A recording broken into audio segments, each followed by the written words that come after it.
Hey, hello everybody. It is Wednesday, like it is every week. And we are here. We're so happy that you're joining us today because this is Natural Wellness Forum. This is a forum that me and my other sisters have started because we really feel that, what's needed today is people just like me, people just like you are learning to take responsibility for their own health. I like to call it owning your own health, right? So every week, different people come on and we share different natural ways of helping the functions from brain, from the top of the head to the bottom of the feet, right? So, but today we're doing something a little bit different. I have Mary J back because Mary was on the first show. It was amazing, amazing show.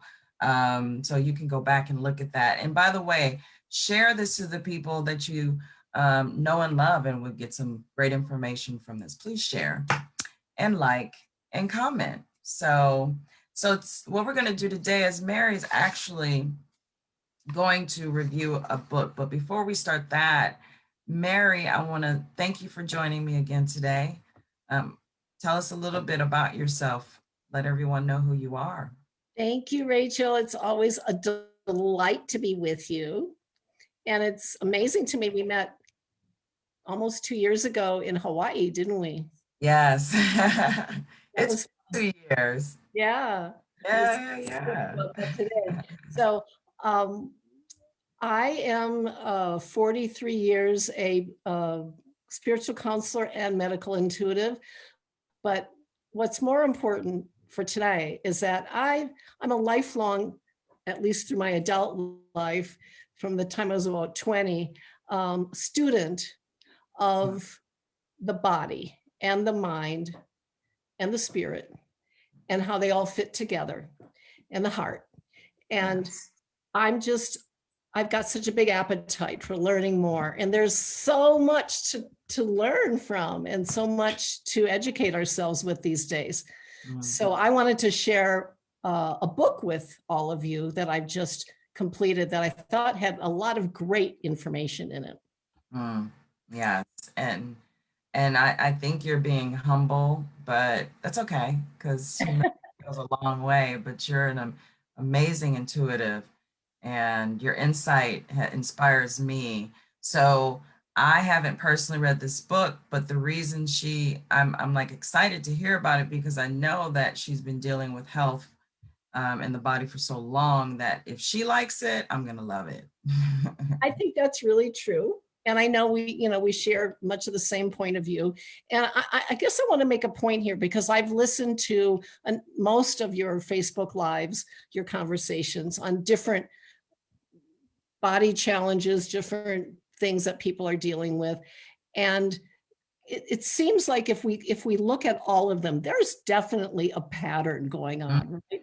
There are a lot of this things that you're supposed to do to fight autoimmunity, you're also supposed to do to not gain too much weight or to help your heart or help your prostate health or whatever, and Right. and, and so there's going to be a repetition of some of these same healthy themes, but it's Mhm. great because they reinforce our what do I want to say, our willingness to take care of ourselves, to know Right. so many different people from so many areas have, agreed upon something for once. Right, right, right. It's all interconnected. Yeah. So the book I want to share with you all tonight is called Genius Foods. It's by an author named Max Lugavere. Can you see it there? Yeah. Yes. Lugavere. He wrote Yes. this in 2018. He does have a more recent book called The Genius Life that came out Mhm. last year, but I felt like the first book was so important, and that's why I wanted to start with that and share that tonight. Genius And fruits. the subtitle is Become Smarter, Happier, More Productive while protecting your brain for life. Mm, And that's kind of like a big order, but it's also pretty great that you can get all of that. And he's a very interesting guy. So he is not actually a scientist. Mm, He is actually started out as a journalist, but like a documentary filmmaker, I believe, mm, working in mhm, the film industry. And mhm, what happened was the reason he did this book is because his mom developed dementia. And mhm, it was so shocking to him and his family. He just couldn't believe it. And he didn't understand how this could happen. And his mom had always been, so he's probably in his early 40s, late 30s, I would think. So he grew up in that era during the, the 70s and 80s when people listened to what the government said about diet. And, mm, and so people were eating low fat and lots of different grains, which turns out to be very glycemic. And both of those, eating low fat and lots of glycemic grains, they thought they were being healthy. Turns out mm. those are the absolute worst things, Opposite, yeah. opposite of what you Mhm, need for your mhm, brain health. So he's that's one of the things that comes out in his story, but his story is so fascinating. So he just, he took his mom to her appointments and because she really was losing it, and yes, she was like my age. I'm going to be 67 in August. So she was wow, actually younger than me. She was in her early 60s, I believe. wow. And he had to, he had to start learning because they were giving her all these drugs, and he Mm, thought, God, there's, I don't, he started looking them up and he realized these things don't actually even say that they do anything really. mm, So right, he started researching. mm, So he wants to tell us how to reset our mental agility, mm, to cope with stress more effectively, mm, how to battle brain fog, and how to mm. avoid dementia. And Wow. one of the most important things about what he has to say is that the very same things that you need to do if you're, let's say, 25 years old or 37 years old or 43 years old or 51 years old, the same things at any age, in other words, that you have to do to have good brain cognition and brain power right now, these are the same things that you need to be doing to avoid dementia, Parkinson's, Mm, Alzheimer's later on. mm, mm. So that's good, right? Two Yeah, yeah, birds, yeah. two. Two birds with one stone. That makes sense. Yeah. So talks about, he says, the primary opponents, I'm going to quote him a little bit, and I'll be reading from the book a little bit. He says, the Okay. primary opponents in the battle for your cognitive birthright, which I like how he says that, because Yeah, that's you good. know, yeah, like we really Like deserve that. to have good brains. It's our birthright. Right. He says, here's what they are. There's 7 of them. These are what we're battling. Number 1, inflammation. That sounds big one. Sounds familiar, right? Yes, yes. Number 2 may not sound as familiar. He calls it overfeeding. Hmm. I'll come back to these in a moment. Number Okay. 3, nutrient deficiencies. We've heard that before, Mm, right? mm, Number 4, toxic exposures. mm, Number 5, you've heard this before, chronic stress. mm. Number 6, physical stagnation, otherwise known as lethargy. Yeah. Lazy. Let's call it what it is. Lazy. Lazy body, TV watching bodies. Right. And number 7 is sleep loss, lack of good sleep. Mm, So, right, we've heard these things before, right? yes. Yeah. Yes. So we know that inflammation is, caused by oxidative stress. Mm, Here's what he has to say. He says, in the body, excessive oxidation equals inflammation and damage to cellular structures and DNA. It's also thought to be the primary one of the primary mechanisms of aging. Again, we've studied a bit about antioxidants, so we know this is true. And it's in many, many, many studies, have shown that inflammation based on oxidative stress is the cause of all the disease models that people are dealing with, right? Yes. So the second one, overfeeding. You kind of get the idea of that. That's that we're kind of a society that tends to be overweight but undernourished. You've heard that before, right? Yes. Yes. The empty calories. Empty calories. Eat And more causes your body to want to eat more. Yes, because they're empty. We're not literally not fed, but we're overfed with stuff we can't use, really glycemic foods, which are not only causing us to gain weight, but they're extremely bad for the brain as well. It turns out that when you eat a lot of high glycemic foods, your brain can take the glucose from them, and it can do what it needs to do to work. But in the process, the metabolic process of the brain using the glucose and transforming it into brain energy, it creates with high glycemic foods like white flour and like pasta and bread and sweet things, it creates a lot of oxidative stress. It creates a lot of toxins, in other words, as a side effect. So that's one thing, but here's a quote. He says, with our bodies constantly in a fed state, an ancient balance has been lost. Now we are set up for low brain energy, accelerated aging and decay. And what he means by an ancient balance is this, that long ago, maybe 100 years ago, and then way beyond that, going backwards, people didn't just sort of eat constantly. And they didn't necessarily have that much to eat. And they also, they ate, when they could find food, or they later on made meals for the family, but you didn't have snacks all the time. You weren't eating between meals. Literally. Maybe you were grazing a little bit, but not that much. And usually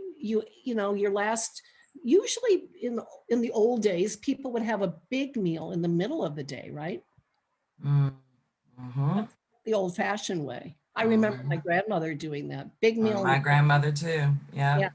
And supper. It was big meal of the day. Supper. Yeah. And then for the evening meal, it would be a little soup or a little salad or something like that, right? And then you wouldn't eat past, and they would eat, maybe at 5, 6 o'clock at the latest, and then they wouldn't eat again till maybe 8 o'clock the next morning. That not eating for that length of time, 12 to 14 hours, that creates something that people who follow the keto diet know very well. It's ketosis. It creates a state where the body has to start using the fat stores.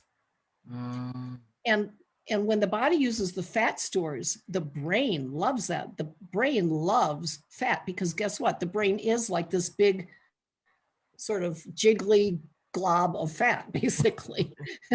So that's the whole ketogenesis thing that he talks about here. There's a lot in this book, and it's an easy book to read because he's not a scientist, so he gives some sort of quirky and sometimes sort of silly analogies, and just the way he talks about things can be funny sometimes, but it's pretty dense with real science. And the index, or I think that's not the index, but the contents. Yeah, the attributions in the back, the notes. There are pages and pages of notes, all these different studies. He's citing them all. So it's, it's backed by research. Yeah, exactly. It's not just him making things up. Right. Well, before we move on to the next one, the overfed, I want to just emphasize how, because I don't want to bypass that, because with my own personal experience, through my job, I worked second shift. So I would start work at like 3 or 4 o'clock in the afternoon, and I'd have dinner at about 8 or 9 on my break. So I wouldn't Yeah. go to bed till like 1 or 2 in the morning. And by the time I got up at 8 or 9, I didn't eat until like 4 or 5. So I was in that, but I noticed over time, it didn't even take that long. I was sharper. Uh-huh. My body, I had more energy. Like it was something that happened because, I was brought up, especially being married and stuff. Oh, you got to cook 3 meals a day and they have to be these big, meat all the time. And I was actually more sluggish and I'd want to take a nap Yeah. during the day, but with the change, my dietary changes, and it wasn't even on purpose. I noticed how my brain was more focused. I had a little more energy. So that makes sense. We feed ourselves way too much. That just makes sense to me. Yeah. So that kind of standard American diet, people refer to it as energy dense, nutrient poor, right? Mm, So this third point that we're missing, we have nutrient deficiencies. And he says yeah. 90% of Americans fall short in obtaining adequate amounts of at least one vitamin or mineral. Mm, And let me just go quickly because I want to get some of this really hard information across that people can take with them. So he gives a list of the nutrients that are really missing in the standard American diet. And okay. here's what they are. Okay. Okay, he calls it micronutrients gone MIA, missing in action. Okay, so number one, potassium. Mm, That's for healthy blood pressure and nerve signals. B vitamins mm, for nerve insulation and gene expression. Vitamin E, it protects the fatty structures like brain cells. Vitamin K2 keeps calcium out of soft tissues and into the bones and teeth where they belong, where it belongs. Magnesium, that's such an important one. And he says it creates energy and facilitates DNA repair, but it does so much more than that. And our hearts rely on it as well as our nervous systems just to calm down. Vitamin D, anti-inflammatory, supports a healthy immune system. We've been hearing that a lot lately. And selenium, it creates thyroid hormones and prevents mercury toxicity. I didn't even know that before. Interesting, right? Yeah. Because So it can't be, mercury stays in the body. So it'll accumulate if it doesn't get. right, it's not a good thing it's not Yeah. in the body. We have lots of toxic heavy metals in our bodies these days due to things in the air. So the toxic exposure, here's what he says. He says our food supplies become awash in food-like products. Most insidious, however, are the bonus, the add-on bonus or additives like syrups, industrial oils, emulsifiers. They contribute to making textures in processed foods that we think are nice, but they overactivate the immune system because the body sees them as an antigen, something it's got to deal with as a toxin. And then that contributes toward the autoimmunity problem that we were talking about in the first thing. And then he says these things also create anxiety, depression, suboptimal cognitive performance, and long-term risk for things like dementia and Alzheimer's. So toxic exposure is not good. Chronic stress. He says chronic psychological stress is, as we know, a major problem in the West. Like inflammation, the body's stress response was designed by evolution to keep us safe, hijacked by the modern world. So while chronic stress is directly toxic to our brain function, it also sends us reaching for comfort foods, unhealthy foods. So it's sort of a compounded situation. And then, of course, physical stagnation. Our bodies are made to move. And when we don't, our brains don't work well. And, that just goes without saying. And then sleep loss, of course, a lot of healing of the nerve Takes place when you sleep. takes place when you sleep. And not to go against your schedule that you were talking about that you had, but the best time for the body to really rejuvenate is between 10 o'clock at night and 12 midnight. If you can get, Really? yeah, if you can, that's based on the circadian rhythms. He doesn't talk about that, but I'm just adding that in. So if you can get really good, if you have the kind of job where you can get 2 good hours of sleep between 10 and 12, it's worth a lot more than 2 hours. So Yeah, that's good. And my new schedule, I work at 7 a.m., so I'm up almost 5:45, and yeah, I work until I work long hours. But I've noticed a change. I like this schedule better. There's something about waking up with the sun that yeah. seems natural. Well, yeah, that's that's the circadian rhythm, because Right. nature isn't just out there, nature is right here. Yeah. Right. So I've got a few more things here. I could go on quite a while with this book, but I'll try to keep it short. One of the things he talks about, and a lot of people don't know this, he talks about something called neural plasticity. Are you familiar with that term? I've heard of that. Yes, I Yeah. have. And that just simply means it's basically referring to the concept that was proven in the 90s with a number of studies.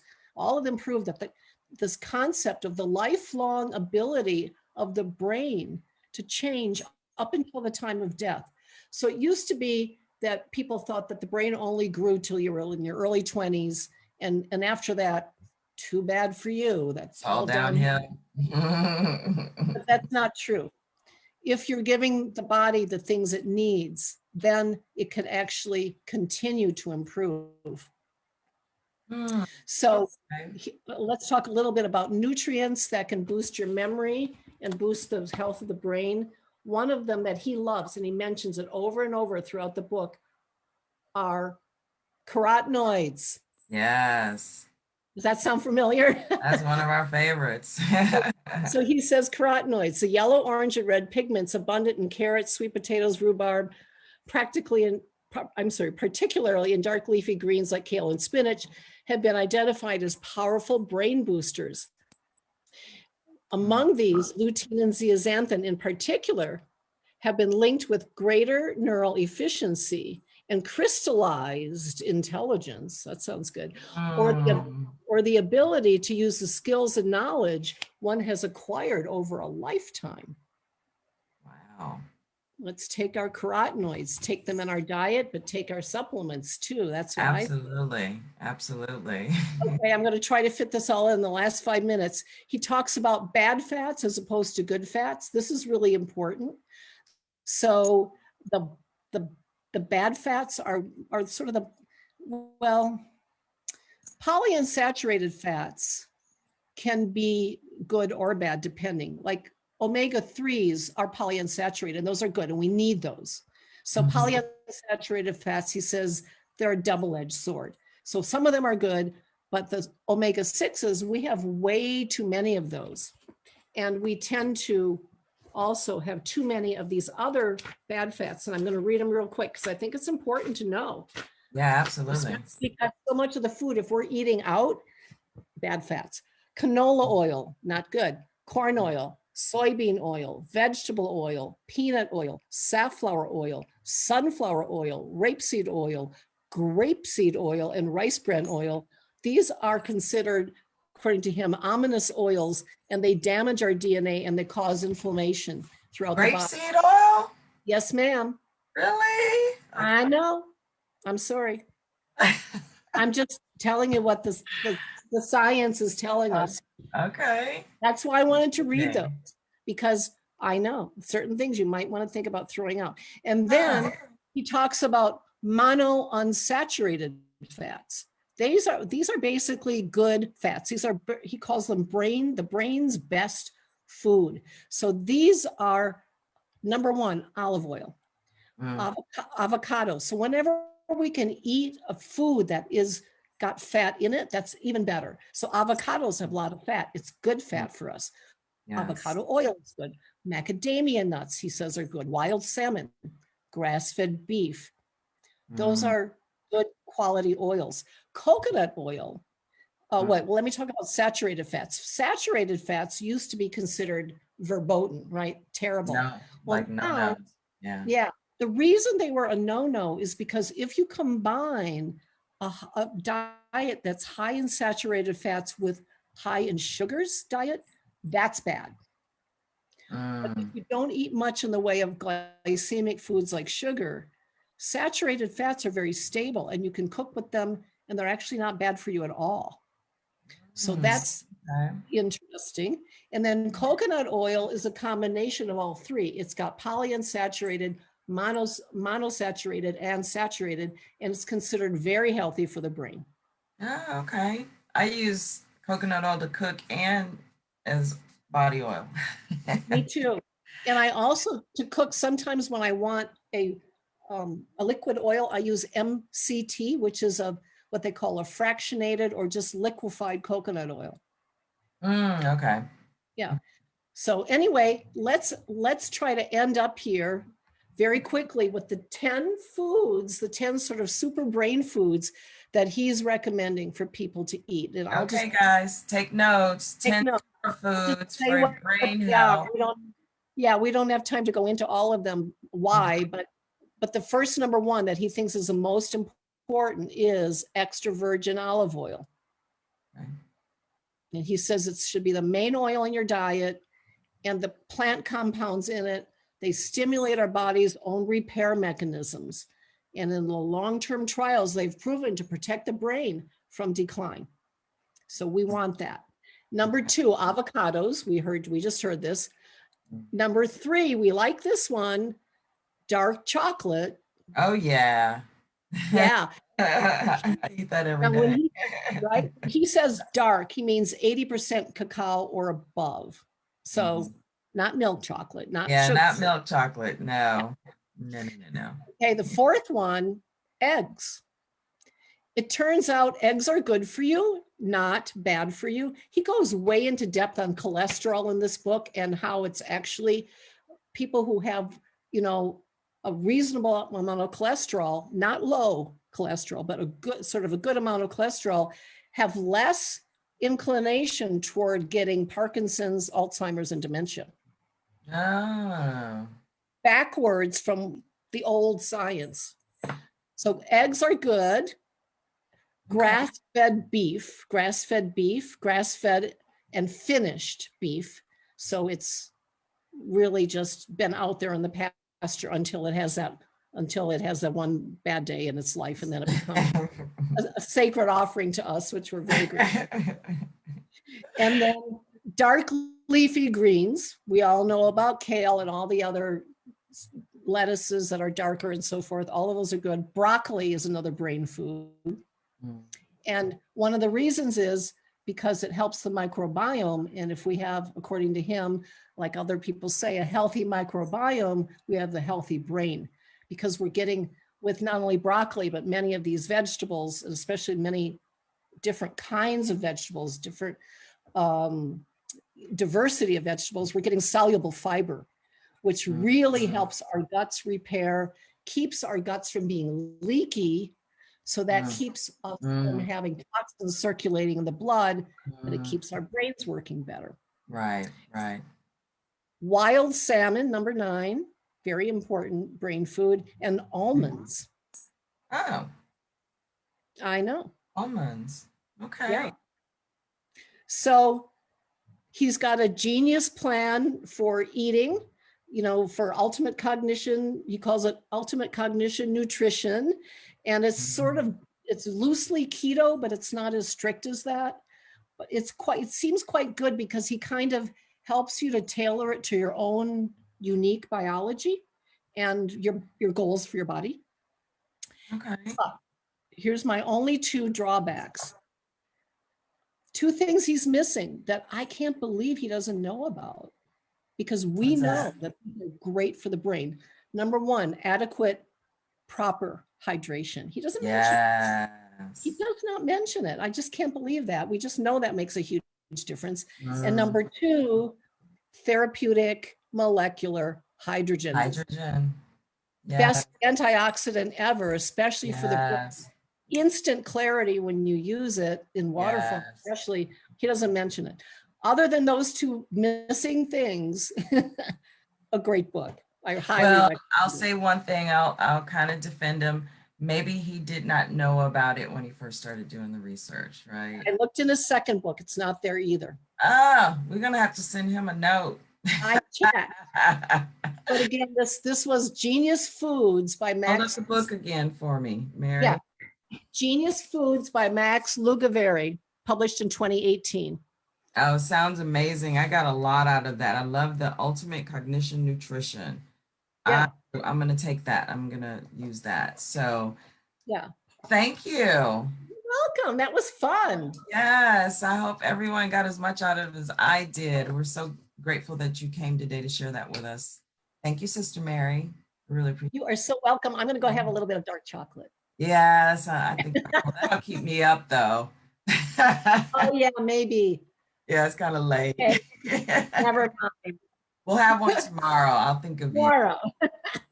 Well, thank you so much, Mary. I really appreciate it. I learned. And again, that's Genius Foods by Max Lukavere. And I look forward to getting it myself. It sounds like amazing information in that book. So I look forward to the certain things we talked about this time that I would like to do some future shows with you, specifically on some things. So, and hopefully we will have Peter here next week. I'm not sure, but we'll talk about that later. So thank you guys for joining us today, and we will see you next Wednesday. Bye, Mary. Thank you. Appreciate it.